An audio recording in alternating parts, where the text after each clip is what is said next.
1 నుంచి కూడా 10 వచనాల వరకు మన మధ్యలో ఉన్నటువంటి వెలంగి రాజు మన ముందుకు వచ్చి చదివిపిస్తాడు. 542 పేజీ 1 నుంచి 10 వచనాలు ఎవరు మనం చదివిపిస్తాడు. చెప్పిన మాటలు మనం అందరం కూడా బిగ్గరగా ఏకీవించి చెప్పడానికి మనం అందరం కూడా ప్రయత్నం చేద్దాం. పరిశుద్ధమైనటువంటి బైబిల్ నుండి సామెతల గ్రంథం 16వ అధ్యాయము 1 నుంచి 10 వచనాలు చదువుతున్నాం.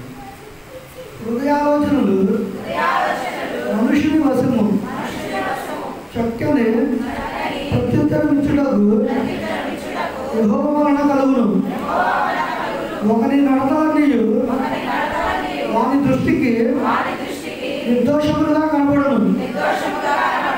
యెహోవా ఆత్మలను పరిశోధించును. నీ పనుల భారము యెహోవా మీద నుంచుము. అప్పుడు నీ ఉద్దేశములు సఫలమగును. యెహోవా ప్రతి వస్తువును దాని దాని పని నిమిత్తము కలుగజేసెను. నాశన దినమునకు ఆయన భక్తిహీనులను కలుగజేసెను. గర్వహృదయులు యెహోవాకు హేయులు. నిశ్చయముగా వారు శిక్ష నొందుదురు. కృపాసత్యముల వలన దోషమునకు ప్రాయశ్చిత్తము కలుగును. యెహోవా యందు భయభక్తులు కలిగి ఉండటం వలన మనుష్యులు చెడుతనము నుండి తొలగిపోవుదురు. ఒకరి ప్రవర్తన యెహోవాకు ప్రీతికరమగినప్పుడు ఆయన వారి శత్రువులను సహా వారికి మిత్రులుగా చేయును. అన్యాయము చేత కలిగిన గొప్ప వచ్చుట కంటే నీతితో కూడిన కొంచెమే శ్రేష్టము. ఒకడు తాను చేయబోనది హృదయంలో యోచించుకొనును. యెహోవా వాని నడతను స్థిరపరచును. దేవోక్తి పలుకుట రాజవశము. న్యాయము విధించుట యందు అతని మాట న్యాయము తప్పదు. దేవుడు చదివిన బిడ్డను నీకు మించిన పాలను దీవించి ఆశీర్వదించునుగాక.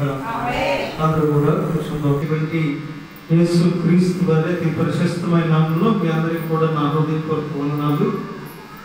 పరిశుద్ధ గ్రంథమైన బైబిల్ నుండి సామెతల గ్రంథం 4వ అధ్యాయం. సామెతల గ్రంథం 4వ అధ్యాయం. The book of Proverbs chapter 23 4:23 వచనంలో నీ హృదయంలో నుండి జీవధారలు బయలుదేరును. కాబట్టి అన్నిటికంటే ముఖ్యముగా నీ హృదయమును భద్రముగా కాపాడుకోను.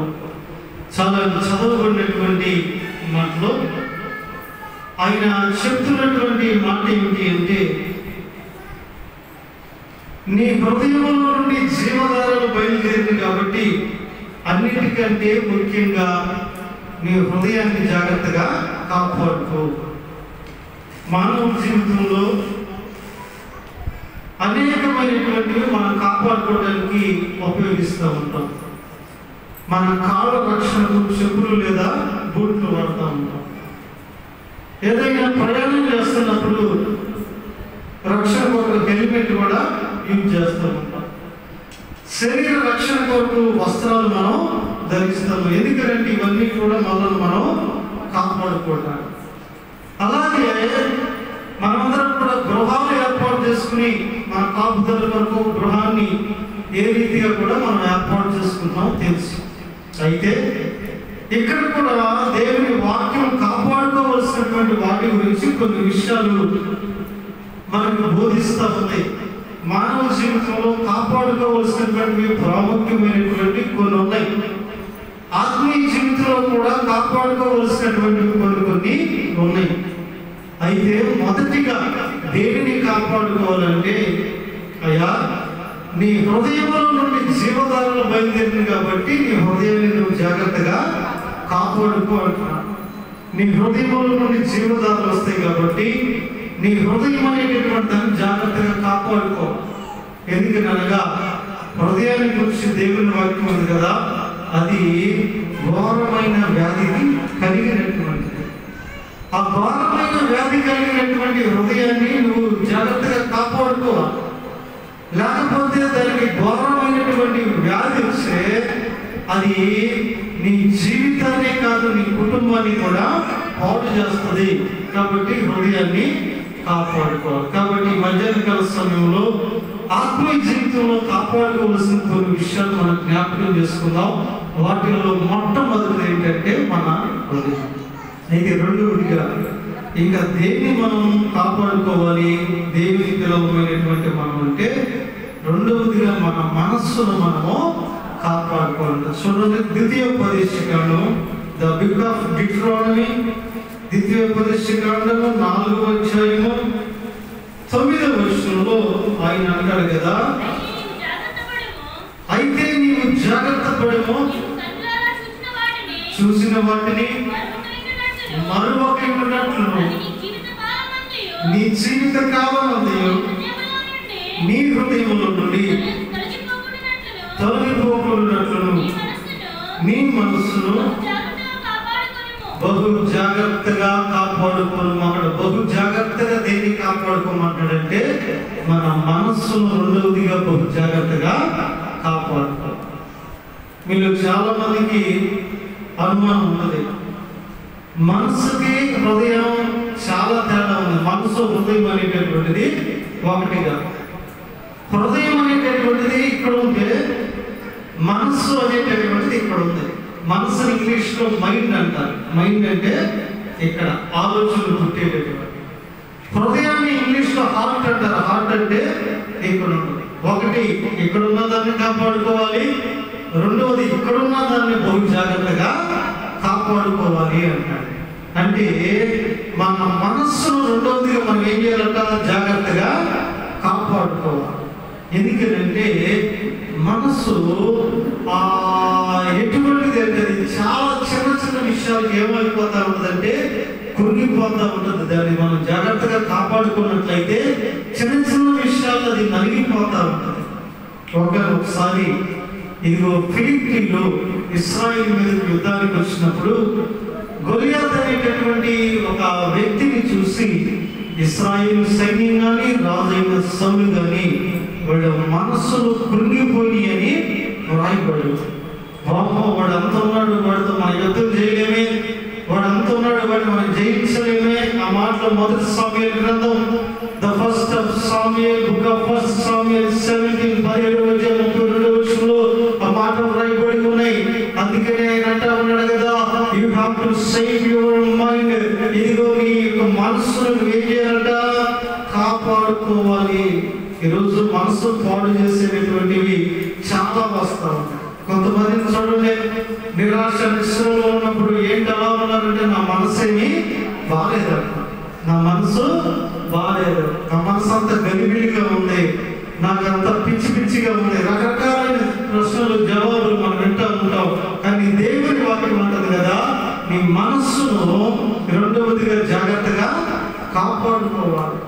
ఎందుకంటే అనేక రకాలైన మన కన్నులారా చూసినప్పుడు, మన చెవులారా విన్నప్పుడు, లేదంటే మన మనస్సు మీద ప్రభావాన్ని చూపుతా ఉంది. కాబట్టి అందుకనే మనస్సు విషయంలో జాగ్రత్తగా ఉండాలి. To save and protect your mind అన్నాడు. అక్కడ నిజముగా మన జీవితాలలో మనస్సును రెండవదిగా కాపాడుకోవాలి అంట.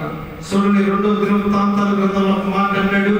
2వ దినవృత్తాంతాల గ్రంథం 17వ అధ్యాయము, 2వ దినవృత్తాంతాల గ్రంథం 17వ అధ్యాయము 6వ వచనంలో ఒక మాట అన్నాడు కదా, యెహోవా మార్గములందు నడుచుకొనుటకు అతడు తన మనస్సును దృఢపరుచుకుని వాడై చాలండి. అక్కడ ఉన్నాడు కదా ఆయన, యెహోవా మార్గములో నడుచుటకు మనసును ఏం చేసుకున్నాడంటే ఆయన దృఢపరుచుకున్నటువంటి వ్యక్తిగా మనకు కనపడతా ఉన్నాడు. దేవుని మార్గములో నడుచుకున్నటకు మన దృఢపరుచుకున్నాడు. ఈ రోజున దేవుని మార్గములో నడుచుటకు, దేవుని వాక్యములో నడుచుటకు, దేవుని చిత్తానుసారముగా నడుచుటకు మన మనస్సును దృఢపరుచుకునేటటువంటి వారిగా ఉన్నాం. ఎందుకంటే అనేకమైనటువంటివి మన యొక్క మనస్సును పాడు చేస్తూ ఉంటాయి, మన ఆలోచనలు పాడు చేస్తూ ఉంటాయి, మన తలంపులను పాడు చేస్తూ ఉంటాయి. అయితే దేవుని వాక్యం అంటా ఉంది కదా, ఇదిగో నీ యొక్క మనస్సును పాడు చేయకుండా ఏం చేయాలంటే నీ మనస్సును దృఢపరుచుకోవాలి, దాన్ని జాగ్రత్తగా కాపాడుకోవాలి. లేకపోతే ఆ మనస్సు అనేటటువంటిది చెడిపోతా ఉన్నారు. చెడిపోతే పరిస్థితులు అనేక రకాలుగా ఉన్నాయి. దావీదు అందుకని అంటాడు, ఆయన మనసును గురించి దావీదు బైబిల్లో ఒక మాట అంటాడు. కీర్తన గ్రంథం 51వ అధ్యాయం 10వ వచనంలో ఆయన మనసు పాడైపోయింది, చెడిపోయింది. ఆయన మనసు ఆయనలో లేదు, దేవుని మనసు లేదు, దేవునికి ఇష్టమైన మనసు లేదు. ఒకప్పుడు కీర్తనకారుడు గురించి ప్రభువారు అన్నటువంటి మాట, దావీదు నాకు ఇష్టానుసారుడైన మనుష్యుడు అన్నాడు. అటువంటి దావీదు మనసు చెడిపోతే దావీదు ఏమని అడుగుతున్నాడు చూడండి అక్కడ, దేవా నా యందు శుద్ధ హృదయం కలిగి నా అంతరంగంలో స్థిరమైన మనస్సు నూతనముగా పుట్టించు. దేవునికి స్తోత్రం కలుగును గాక. హల్లెలూయా, హల్లెలూయా.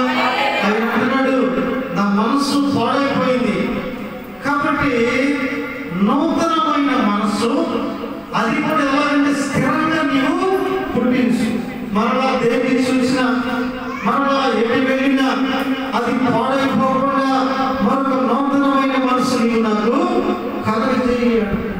నిజమే, గొప్ప గొప్ప భక్తులే మనసు పాడైపోయినటువంటి వారు ఉన్నారు. కాబట్టి దేవుని వాక్యం అంటా ఉంది కదా, రెండవదిగా మన మనస్సును మనం ఏం చేయాలంటే కాపాడుకునేటటువంటి వారిగా ఉన్నారు. రెండవదిగా మన మనస్సును కాపాడుకోవాలి. హృదయాన్ని మాత్రమే కాదు, హృదయంలో నుండి జీవదాలు వస్తాయి కాబట్టి హృదయాన్ని కాపాడుకోమన్నాడు.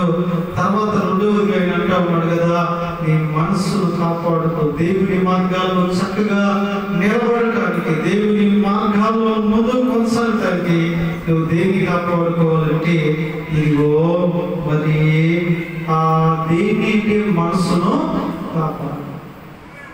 మనసును కాపాడుకునేటటువంటి వాడు ఎంత గొప్పవాడంటే, ఆ సెల్ఫ్ కంట్రోల్ చేసుకునేటటువంటి వ్యక్తి ఎంత గొప్ప వ్యక్తి అంటే, సామెతల్లో అనుభవుడైనటువంటి జ్ఞాని సొలొమోను ఒక మాట అంటాడు.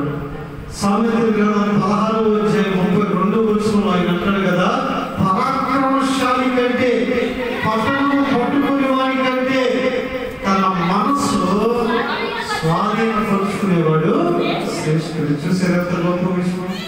ఎవరైతే మనసును కాపాడుకుంటారో, ఎటువంటి అక్రమం కనపడినా, ఎటువంటి అన్యాయం కనపడినా, ఎటువంటి లోకాకర్షణ కనపడినా, ఎటువంటి హృదయ మనసు కలిగినా, the people who are protect thy mind, నిజంగా వాళ్ళు చాలా గొప్పవారు. ఒక పరాక్రమశాలి కంటే కూడా, పరాక్రమశాలి అంటే సాధారణమైనటువంటి వ్యక్తి కాదు, అటువంటి వ్యక్తి కన్నా కూడా తన మనస్సును కాపాడుకునేటటువంటి వాడు శ్రేష్ఠుడు. కాబట్టి ఒకటి మన హృదయాన్ని కాపాడుకోవాలి, రెండు మన మనస్సును కాపాడుకోవాలి. మూడవదిగా మరొక మాట కూడా జ్ఞాపకం చేసుకుందాం. ఇంకా దేన్ని కాపాడుకోవాలి అంటే, మూడవదిగా మన నోటిని మనము కాపాడుకోవాలి. మూడవదిగా దేన్ని కాపాడుకోవాలంట, నోటిని కాపాడుకోవాలి. చూడండి, సామెతల గ్రంథం 13వ అధ్యాయం, The book of Proverbs chapter 13 verses 3, 3వ వచనం చదువుకుందాం. చూడండి, తన నోరు కాచుకున్నవాడు తన్ను తాను కాపాడుకోవడం చాలు చాలండి. ఎంత గొప్ప మాట.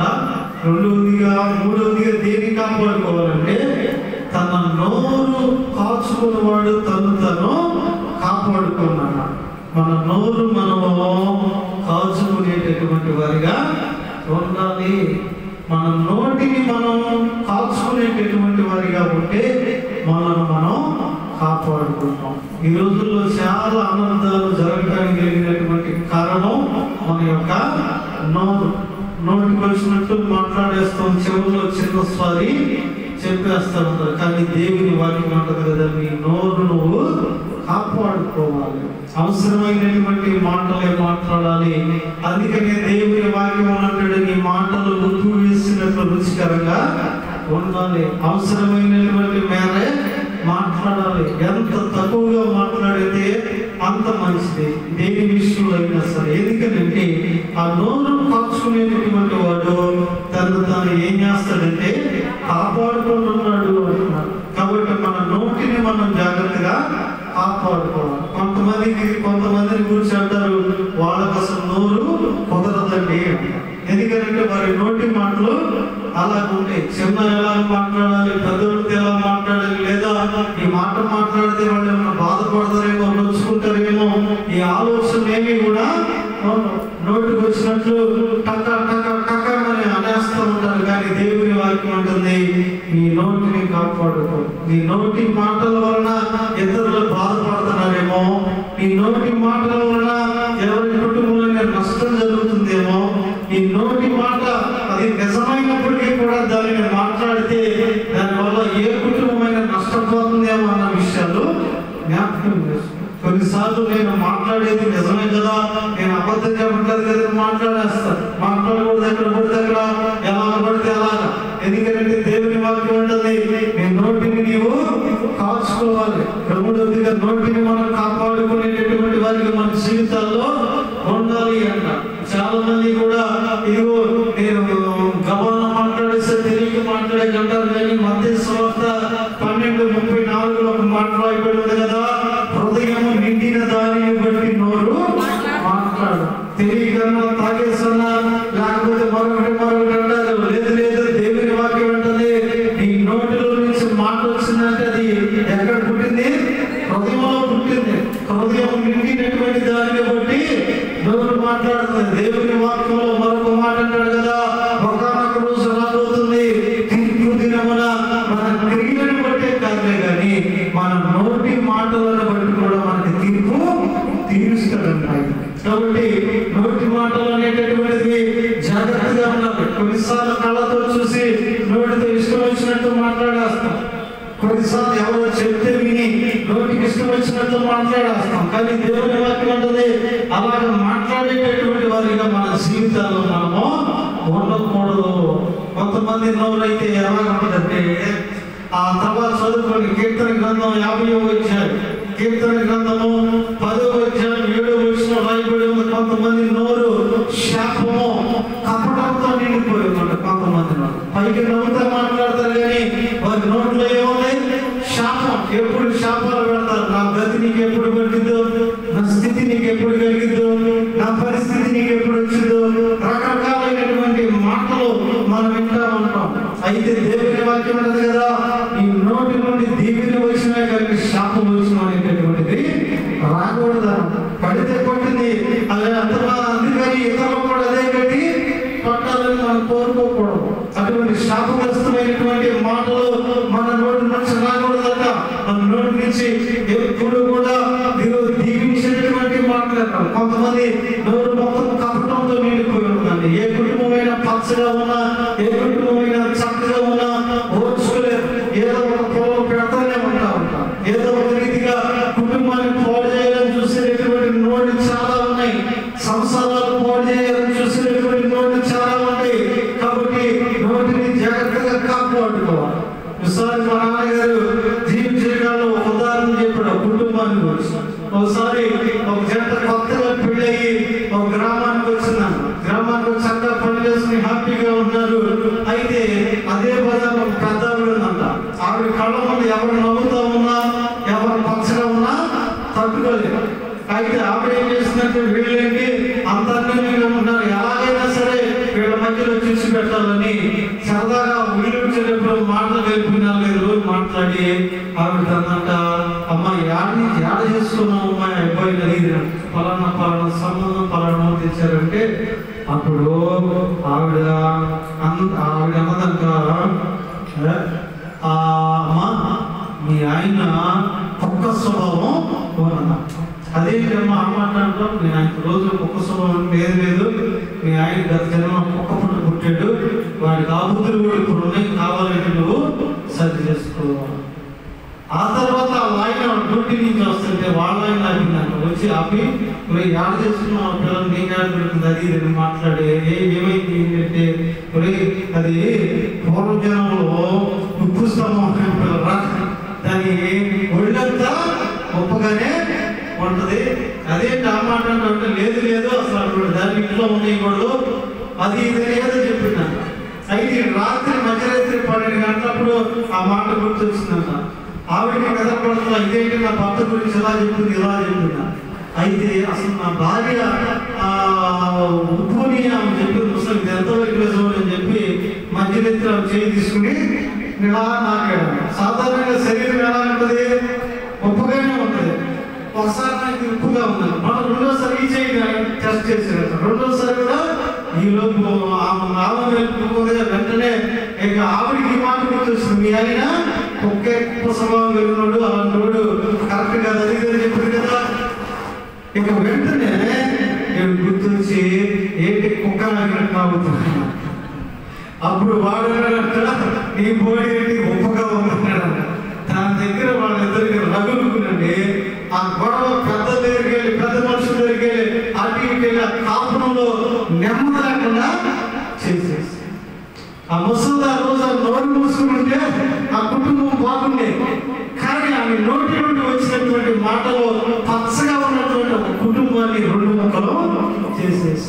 అందుకనే అన్నాడు కదా నోటిని కాపాడుకోవాలి. మన నోటి నుంచి వచ్చే మాటల వల్ల వాళ్ళ ఉద్యోగం పోయిందే, మన నోటి నుంచి వచ్చే మాటల వల్ల సంసారం పోయిందే, మన నోటి నుంచి వచ్చే మాటల వల్ల రక్షింపబడిన ఒక ఆత్మ చల్లారిపోయిందే, మన నోటి నుంచి వచ్చే ఒక మాట వల్ల దేవుని మందిరానికి వెళ్ళే వ్యక్తి వెనకబడిపోతాడేమో, మన నోటి నుంచి వచ్చే ఒక మాట వల్ల మరొక నష్టం కలిగిందేమో. అందుకని మన నోటి మాటలట మనం చాలా జాగ్రత్తగా కాపాడుకోవాలని దేవుని వాక్యం తెలియపరుస్తూ ఉన్నది. మన నోరు ఎప్పుడు కూడా ఎలా ఉండాలంటే ఈ మాట చదువుకున్నాం చూడండి. కీర్తన గ్రంథం 71 వచ్చిన 88 వచ్చిన చదువుకుందాం. కీర్తన గ్రంథం 71:8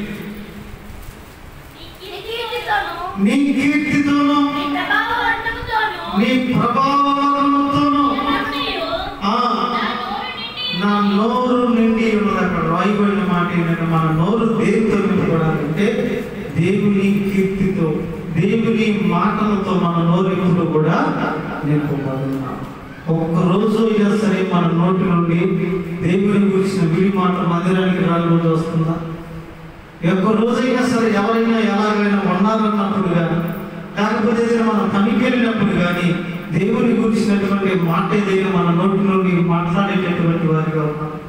దేవుని వాక్యం అంటుంది కదా మన నోరులా దేనితో నింపబడాలంటే ఆయన కీర్తి అయిన ప్రభావంతో నింపబడాలి. అందుకని మన నోటి మాటలు అనేటటువంటివి చాలా జాగ్రత్తగా ఉన్నాయి. కొంతమంది నోరుకి ఉండకూడదు, ఇష్టం వచ్చినట్టు మాట్లాడేస్తారు. తర్వాత ఒకసారి మాట్లాడిన మాటలు మళ్ళీ వెనక్కి రావు, ఒకసారి మాట్లాడి మళ్ళీ వెనక్కి రావు. ఒకసారి ఒక సాధువు దగ్గరికి ఒక వ్యక్తి వెళ్ళాడంట. వెళ్ళి గురువు గారు నేను కాలక్షేపం కోసం నా స్వభావం కోసం చాలా తప్పుడు మాటలు చెప్పాను, దానివల్ల చాలా మంది నష్టపోయారయ్యా. ఇప్పుడు ఆ మాటలు నేను సరి చేసుకోలేకుంటున్నాను. ఎలా గురువు గారు అంటే ఆయన్ని కోడికలాగా ఇచ్చి ఇది ఒక్కొక్క గడప ముందు పెట్టి నా దగ్గరికి రాను. అరే గురువు గారు ఏదో పరిహారం చేస్తాడనుకుంటాని ఒక్కొక్క కోడిగా ఊళ్ళో ఉన్న ఒక్కొక్క ఇంటి ముందు పెట్టి గురువు గారి దగ్గరికి వచ్చాక మళ్ళా గురువు గారు అన్నాడంట ఏం పెట్టొచ్చారయ్యా. అయితే గురువు గారు అన్నాడంట ఇప్పుడు వెళ్ళి పడిన మళ్ళా వెనక్కి తీసుకున్నాను. వెళ్తే మళ్ళా ఉంటే గాలికి ఎగిరి తిరిగి వంత చేతితో వచ్చిందంట. ఏమి రాయినా ఏం తెలదంటే ఇంకెక్కడికి గురువు గారు ఎప్పుడు గాలికి ఈ నోటి మాటలు కూడా అంతేనయ్యా. ఒకసారి మాట్లాడిన తర్వాత ఆ మాటలు మళ్ళా వెనక్కి నీవు తీసుకెళ్ళావు. ఇప్పుడు వరకు జరిగింది ఏదో జరిగింది, ఎక్కడైనా మాటలు జాగ్రత్తగా మాట్లాడాలి. అలాగే మన జీవితంలో కూడా ఏదైనా ఒక మాట మనం ఎదుటి వాడిని అన్నప్పుడు మరలా దాన్ని మనం వెనక్కి తీసుకుంటాం అసాధ్యం. కాబట్టి నోటిని మనం జాగ్రత్తగా కాపాడుకోవాలి.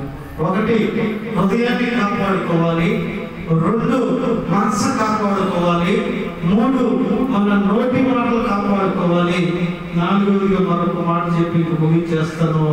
నాలుగవది ఇంకా దేన్ని కాపాడుకోవాలంటే విశ్వాసాన్ని కాపాడుకోవాలి. చూడండి, 2 తిమోతికి రాసిన పత్రిక, The book of 2 Timothy chapter 4, 4వ అధ్యాయము verses 7 వచనం చదువుతాము. మంచి పోరాటము పోరాడితిని, నా పరుగు కడముట్టించితిని, విశ్వాసాన్ని కాపాడుకుంటుంది. దేవునికి స్తోత్రం. హల్లెలూయా, ఆమేన్, హల్లెలూయా. నాలుగవదిగా దేన్ని కాపాడుకోవాలంట? విశ్వాసాన్ని కాపాడుకోవాలి. మన జీవితంలో విశ్వాసంగా బ్రతికి విశ్వాసాన్ని కాపాడుకోలేకపోతే ఉపయోగం ఏముందండి? జీవించిన కాలంలోనేమో విశ్వాసంగా జీవిస్తున్నాం, చనిపోవడానికి ముందేమో అవిశ్వాసిగా చనిపోతున్నాం. లేదు, విశ్వాసాన్ని కాపాడుకోవాలనుకున్నాం. కాపాడుకోకపోతే నిలబడదంటే నిలబడదు. విశ్వాసాన్ని పోగొట్టుకున్న వారు చాలా మంది దేవుని గ్రంథంలో ఉన్నారు. పోగొట్టుకోవడానికి రకరకాల కారణాలు ఉన్నాయి. కానీ దేవుని వాక్యం ఉంటుంది కదా, నీవైతే నీ విశ్వాసాన్ని కాపాడుకో. నిజంగా విశ్వాసం మనలో ఉన్నప్పుడు గొప్ప కార్యాలు అది చేస్తుంది. విశ్వాసం లేకుండా దేవునికి ఇష్టడైనట అసాధ్యం కదా. కాబట్టి మనం దేన్ని కాపాడుకోవాలి? విశ్వాసాన్ని కాపాడుకోవాలి. విశ్వాసాన్ని కానీ కాపాడుకున్నట్లయితే దేవునికి ఇష్టలుగానో దేవునికి దగ్గరగానో ఉంటాం. నిజంగా విశ్వాసమే మన కుటుంబంలో మేలు గొప్ప కార్యాలు జరిగించేటటువంటిది. మరి నిజంగా కొంతమందిని గురించి బైబిల్లో మత్తయి సువార్త 17:17 కానివ్వండి, 20వ వచనం కానివ్వండి కదా, విశ్వాసం లేని మూర్ఖ తరము వాళ్ళ. నీకు విశ్వాసము లేదయ్యా, కృతజ్ఞత లేనటువంటి వారు, దేవుని కార్యాలు చూసినా, దేవుని మహిమను చూసినా, దేవునితో సహవాసం చేసిన మీలో ఏమీ లేదు, విశ్వాసం లేదు. ఇంకా అవిశ్వాసులుగా బ్రతుకుతా ఉన్నారు. లేదు, నువ్వు ఏం చేయాలి అంటే నీ విశ్వాసాన్ని నువ్వు కాపాడుకోవాలి. విశ్వాసాన్ని మన జీవితంలో కాపాడుకునేటటువంటి వారిగా ఉన్నారు. విశ్వాసం ద్వారానే కదా గొప్ప గొప్ప అద్భుతాలు జరిగినాయి. మీరు దాని తర్వాత చూసినట్లయితే మత్తయి సువార్త 15వ అధ్యాయం 28వ వచనంలో కొత్తగా కనపడుతుంది. ఆమె ఉంటాడు కదా, అమ్మా నీ విశ్వాసము గొప్పది. ఒకసారి పక్షవాయు కలిగినటువంటి వ్యక్తిని యేసు ప్రభువారి వద్దకు తెస్తే ఇప్పుడు వాళ్ళని చూసి అంటాడు ఒక మాట, వారి విశ్వాసమును చూసి అన్నమాట బైబిల్ గ్రంథంలో రాయబడి. చూడండి, మార్కు సువార్త 2వ అధ్యాయం 5వ వచనం ఒకసారి చదువుకుందాం. చూడండి, మార్కు సువార్త 2వ అధ్యాయం 5వ వచనం. యేసు చాలు వారి విశ్వాసము చూశారు. యేసు ప్రభువారు మన యొక్క విశ్వాసాన్ని ఏం చేస్తున్నాడు? చూస్తున్నాడు. ఆయన చూస్తున్నాడు కాబట్టి ఆ విశ్వాసాన్ని మనము కాపాడుకోవాలి కదా. ఆయన చూడనటువంటి వాడైతే దాన్ని నేను పట్టించుకున్నట్లయితే దాని విషయం ఎలాగైనా ఉండొచ్చు. కానీ ఆయన మన విశ్వాసాన్ని చూస్తున్నాడు కాబట్టి మనం ఏం చేయాలి అంటే జాగ్రత్తగా కాపాడుకోవాలి మన విశ్వాసం. అలా కాపాడుకోవడం బట్టే కదా శద్రకు, మేషకు, అబేద్నెగోలు అనేటువంటి వారు కానీ, లేదా ఇంకా గొప్ప గొప్ప వ్యక్తులు కానీ వారి కుటుంబాలలో వ్యక్తిగత జీవితాల్లో కాపాడబడ్డారు, దీవించబడ్డారు, ఆశీర్వదించబడ్డారు. కారణం ఏమిటి? వారిలో విశ్వాసము ఉండబడ్డారు. ఆ రోజు అన్ని కుటుంబంలో వారిని రక్షించింది కేవలం వారి విశ్వాసమే. సింహకుటుంబంలో ఆయన రక్షించింది ఆయన విశ్వాసం మాత్రమే. ఇదిగో రక్తస్రావంతో బాధపడుతున్న స్త్రీకి స్వస్థతనిచ్చింది విశ్వాసం మాత్రమే. పక్షవానికి స్వస్థతనిచ్చింది విశ్వాసం మాత్రమే. కాబట్టి అటువంటి విశ్వాసాన్ని మనం ఏం చేయాలంటే కాపాడుకునేటటువంటి వారిగా ఉండాలి. అందుకని 4వదిగా ఏమన్నాడు? విశ్వాసాన్ని కాపాడుకుంటుంది. ఈరోజు విశ్వాసాన్ని కాపాడుకుంటున్నావా? అనేక ఆచారాల కోసం అమ్ముకుంటున్నాం, అనేక పనుల కోసం పక్కన పెడుతున్నాం, అనేక విషయాల వరకు విడిచిపెడుతున్నాం. కానీ దేవుని వాక్యం అంటుంది విశ్వాసాన్ని కాపాడుకోవాలి. ఎందుకంటే ప్రభు మన విశ్వాసాన్ని చూస్తున్నాడు. ఇంకా బైబిల్ గ్రంథంలో చాలా విశ్వాసం ఉంది. ఆవగింజంత విశ్వాసం చోట అంటాడు, అల్ప విశ్వాసం మరొక చోట అంటాడు. రకరకాలైన విశ్వాసాలు ఉన్నాయి. కానీ దేవుని వాక్యం ఉంటుంది ఆవగింజంత విశ్వాసం ఉన్నా చాలయా ఈ కొండను చూసి ఎత్తి సముద్రంలో పడమంటే పడిపోయిందన్న. కాబట్టి ఇబ్బంది ఏం లేదు. విశ్వాసం అంటే అంత ఉండాలా, ఎంత ఉండాలి, ఎంత ఉండాలని లేదు. యేసు ప్రభువు స్వయంగా చెప్పాడు, ఆవగింజంత విశ్వాసం ఉన్నా చాలు. అది ఎంత ఎత్తనం, ఎంత ఉంటుంది, అది అంత విశ్వాసం ఉన్నా చాలు. దానిని ఏం చేయాలంటే కాపాడుకోవాలి. ఉండటం ముఖ్యం కాదు, కానీ దాన్ని జాగ్రత్తగా కాపాడుకుంటూ అనేటటువంటిది ముఖ్యం. కాబట్టి నాలుగవదిగా మనం దేనిని కాపాడుకోవాలి అంటే మన విశ్వాసాన్ని కాపాడుకోవాలి. కాబట్టి ప్రభునందు ప్రియులరా, ఈ మధ్యన కలిసంలో ప్రభు తెలియపరుస్తున్నాడు కదా, దేవుని బిడ్డలు ఆత్మీయ జీవితంలో కాపాడుకోవాల్సినటువంటి కొన్ని ఉన్నాయి. అయితే మొదటిగా కాపాడుకోవాల్సినటువంటిది ఏంటంటే హృదయం కాపాడుకోవాలి, రెండవదిగా మన మనసు కాపాడుకోవాలి, మూడవదిగా మన నోరును మనం కాపాడుకోవాలి, నాలుగవదిగా మన విశ్వాసాన్ని మనము కాపాడుకోవాలి. అట్టి కృప ధన్యత ఈ మధ్యాహ్న కాల సమయంలో ప్రభు మనకు అనుగ్రహించి నడిపించుగాక. అందరూ కూడా మోకరిద్దాం, ప్రార్థన ద్వారా ముందుకు కొనసాగుతాం. కృప కలిగిన దేవుడు వాళ్ళని జ్ఞాపకం చేసుకుని దర్శించి బలపరుచున్నట్లుగా అందరం కూడా ప్రార్థన ద్వారా ముందుకు కొనసాగుతాం. హల్లెలూయా, హల్లెలూయా. అవునయ్యా, దేవుని పిల్లలమైనటువంటి దేవుడు